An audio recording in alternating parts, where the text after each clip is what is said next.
berjalan dalam firman-Mu, hatiku siap.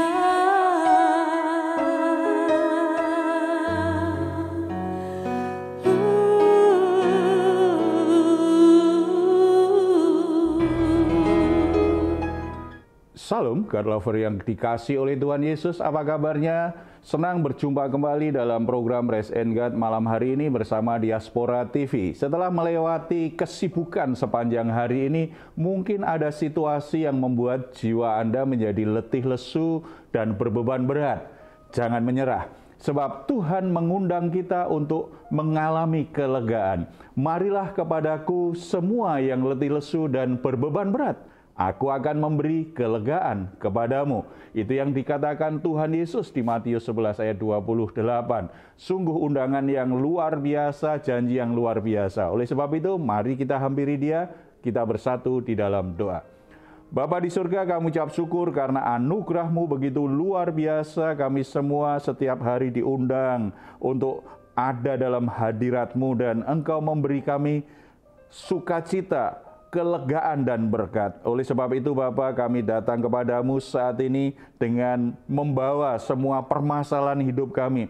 Di dalam Yesus Kristus kami sangat percaya Tuhan akan memberi kami kelegaan, memberi kami kekuatan yang baru, bahkan memberi kami keberhasilan, kemenangan. Tuhan memberi kami damai sejahtera, sehingga malam hari ini kami bisa lalui dengan istirahat yang baik, tidur yang berkualitas. Esok pagi kami boleh memulai hari kami dengan segar, dengan sehat, dan menjadi hari yang diberkati oleh Tuhan. Terpuji nama-Mu, dalam nama Tuhan Yesus kami berdoa. Amin. Saudara-saudara yang dikasihi oleh Tuhan Yesus Kristus, konflik, sengketa, atau permasalahan hubungan yang sedang terganggu akan bisa diselesaikan dengan baik kalau ada kejujuran dan ada objektivitas, ada ketulusan hati untuk menyelesaikannya. Tetapi kalau ada kebohongan dan tidak ada ketulusan, tentu saja semua sengketa, semua konflik yang terjadi sulit untuk diatasi. Dan dalam konteks kepemimpinan juga begitu. Ini menjadi sebuah ujian.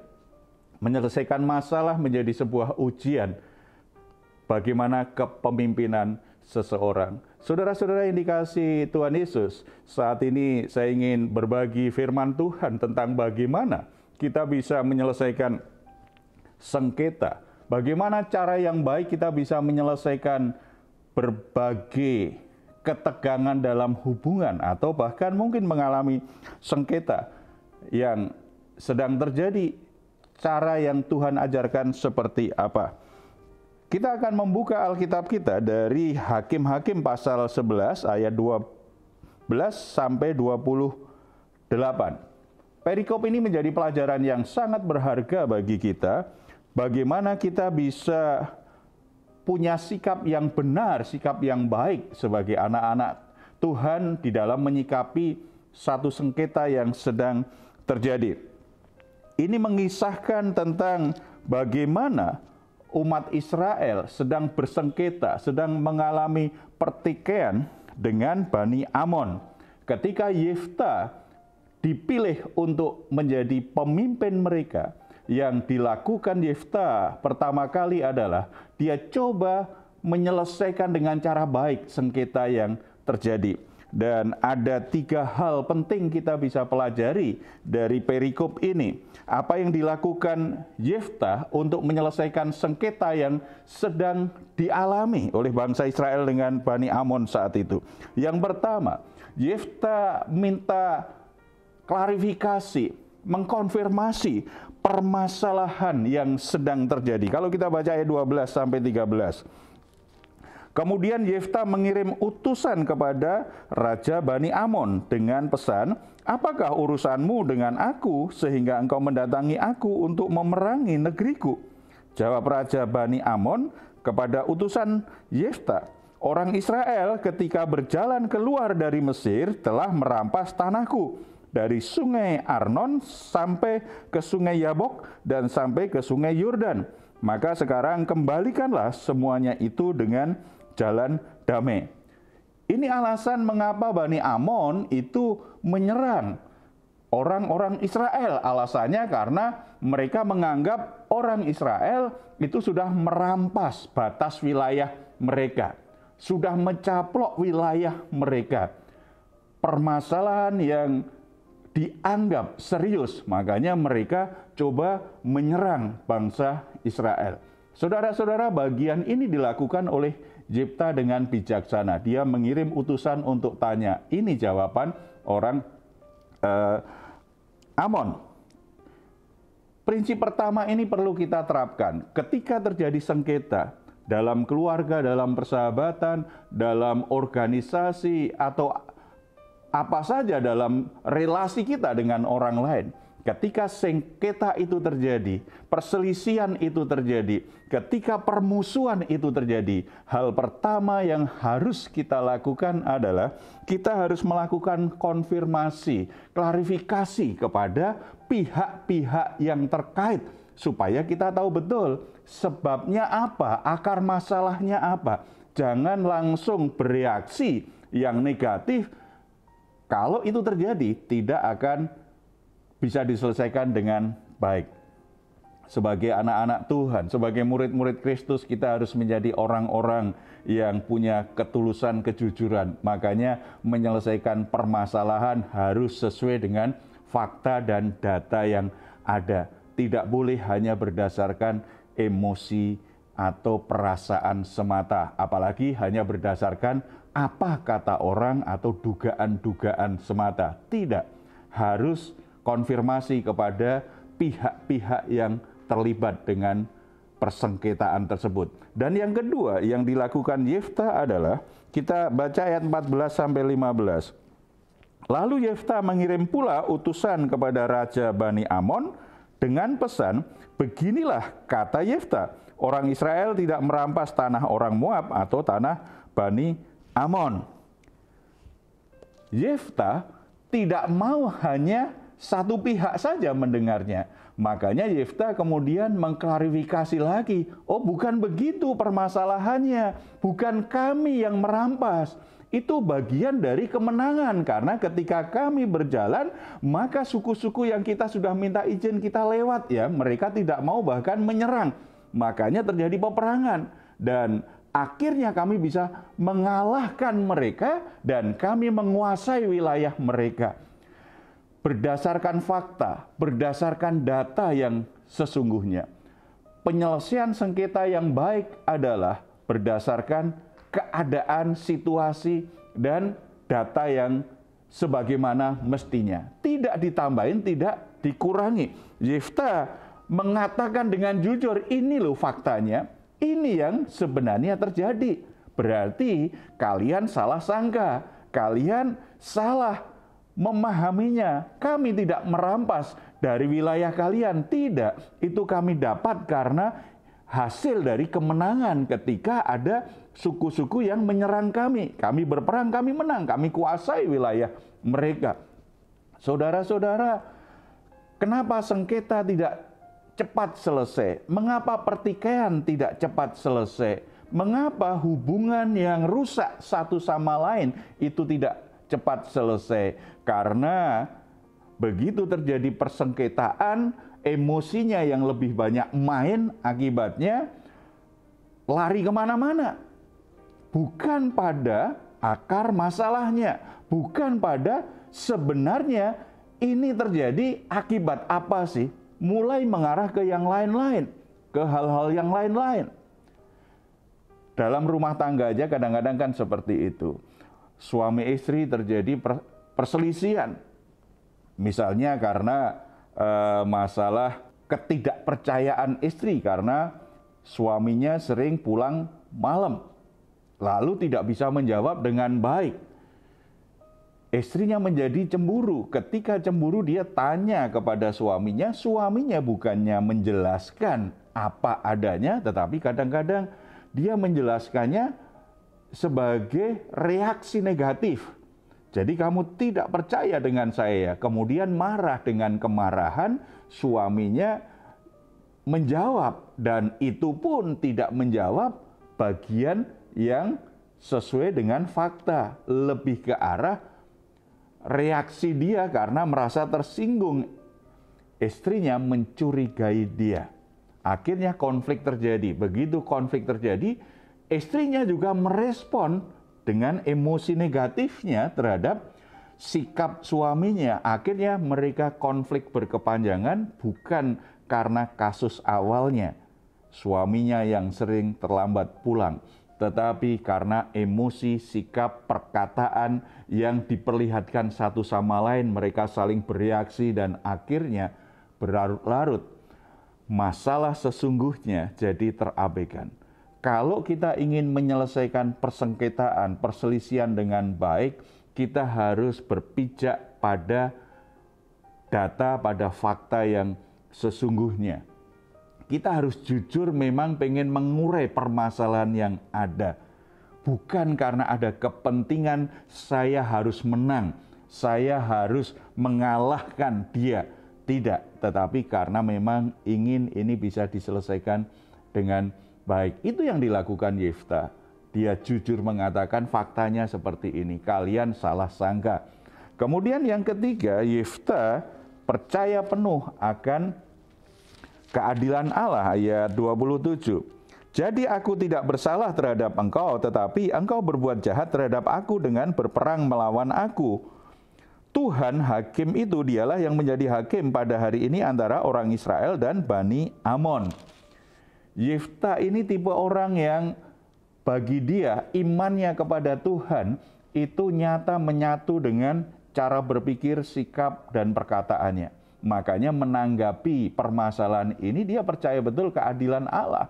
Sebagai panglima perang, sebagai pemimpin, dia luar biasa itu di dalam memimpin peperangan, jago perang. Tetapi dia tahu betul bahwa kemenangannya itu karena keadilan Allah yang menyertai dia. Makanya Yosafat kan juga berkata begini kan di ayat 24, bukankah engkau akan memiliki apa yang diberi oleh Kamos Allahmu? Demikianlah kami memiliki segala yang direbut bagi kami oleh Tuhan Allah kami. Jadi dia dengan terus terang berkata, kamu kan punya Tuhan yang namanya Kamos. Dia pasti menyiapkan berkat bagi kamu. Demikian juga Tuhan yang kami sembah, Allah yang kami kenal sebagai Yahweh. Dalam perjanjian baru kita kenal dalam nama Yesus Kristus. Itu yang menjadi hakim antara masalah yang sedang terjadi di antara kita. Dan saya yakin Tuhan akan bertindak adil terhadap aku. Saudara-saudara, menyelesaikan masalah itu kita tidak boleh kita mau main menang saja, tetapi mengabaikan fakta yang sebenarnya, kita mengabaikan pentingnya untuk konfirmasi, untuk klarifikasi, dan pentingnya kita percaya bahwa keadilan Tuhan itu berlaku untuk setiap permasalahan yang ada.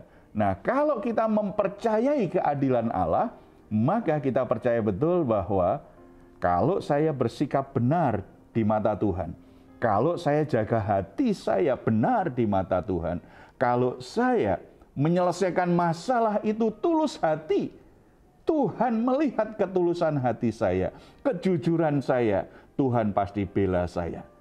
Oleh sebab itu, Bapak Ibu Saudara-saudara yang dikasihi oleh Tuhan Yesus, mungkin di antara Bapak Ibu ada yang sedang alami konflik dengan saudara, dengan keluarga, dengan teman di pekerjaan, bahkan mungkin dengan teman di gereja. Persengketaan apapun yang sedang terjadi dan masalah apapun yang terjadi, ikuti 3 prinsip yang diajarkan firman Tuhan hari ini. Konfirmasi, klarifikasi dengan pihak-pihak yang terkait. Jangan membuat kesimpulan sebelum kita konfirmasi, sebelum kita klarifikasi juga dengan situasi yang kita pahami, dengan data yang kita miliki. Itu dipertemukan, itu dibicarakan. Kalau ternyata tidak bisa diselesaikan, tetap percaya keadilan Allah akan terjadi. Bani Amon tidak mau mendengar perkataan Yefta, tetap saja ingin perang. Yefta percaya betul, Allah yang dia sembah, Allah yang adil. Itu akan melakukan keadilannya dari permasalahan ini. Dan yang perlu dia jaga ketulusan hati, kejujuran, dan kebenaran Tuhan, itu yang dia ikuti. Oleh sebab itu mari kita datang kepada Tuhan di antara saudara, apapun masalah yang sedang terjadi, kita berdoa Tuhan buka jalan, Tuhan bekerja sehingga sengketa yang terjadi antar saudara dan permasalahan rumah tangga atau pekerjaan bisa selesai karena keadilan Tuhan berlaku atas saudara semua. Kita bersatu dalam doa. Bapa di surga, kami ucap syukur karena Engkau memberi kami pengajaran hari ini. Bagaimana kami bisa menyelesaikan persengketaan yang ada, perselisihan yang ada dengan cara-cara yang baik seperti yang Tuhan ajarkan. Hamba-Mu berdoa untuk Bapak, Ibu, saudara-saudara yang saat ini sedang ada dalam situasi bersengketa dengan sesamanya, dengan saudaranya. Bahkan mungkin pasangan suami istri juga sedang mengalami konflik. Teman bekerja juga sedang mengalami konflik, bahkan mungkin dalam pelayanan, antar teman pelayanan pun juga sedang konflik dan itu belum selesai juga. Roh Kudus menolong mereka untuk bisa menyelesaikannya sesuai dengan cara Tuhan. Jangan hanya mengikuti emosi, jangan hanya mengikuti apa kata orang, jangan hanya mengikuti ambisi pribadi, keinginan daging yang ingin selalu mengalahkan orang lain. Tetapi biarlah semuanya boleh diselesaikan sesuai kebenaran firman Tuhan. Ada kerelaan, ada ruang yang dibuka untuk konfirmasi semua pihak yang terkait, untuk melakukan klarifikasi sesuai dengan fakta yang ada. Kami sangat percaya keadilan-Mu akan berpihak kepada orang-orang benar, orang-orang yang mengikuti kehendak Tuhan, orang-orang yang tulus hati, orang-orang yang tetap menjaga hatinya supaya tetap sejalan dengan maunya Tuhan. Tuhan, berikan kedamaian bagi kakak adik, bagi suami istri, bagi tim kerja, bagi tim pelayanan, supaya oleh damai sejahtera yang Tuhan berikan, maka mereka semakin diberkati Tuhan, mereka semakin bertumbuh dan memuliakan nama Tuhan Yesus Kristus. Terima kasih Bapa, nama-Mu dipuji, dimuliakan melewati setiap peristiwa yang dialami anak-anak-Mu. Dalam nama Tuhan Yesus. Amin. Puji Tuhan. Jika saat ini Anda atau keluarga mengalami pergumulan dan membutuhkan dukungan doa, di layar saudara ada nomor telepon yang bisa saudara hubungi. Tim doa kami akan mendukung saudara dalam doa. Tetap percaya Tuhan punya kuasa untuk menolong semua permasalahan hidupmu. Silahkan juga kalau Anda ingin memberikan komentar di ruang komentar di channel Diaspora TV. Kami tunggu. Mari kita ucapkan bersama-sama, kita perkatakan bersama-sama Mazmur 4 ayat 8 sampai 9 sebagai ayat yang mengakhiri malam hari ini sebelum kita istirahat. Engkau telah memberikan sukacita kepadaku lebih banyak daripada mereka ketika mereka kelimpahan gandum dan anggur.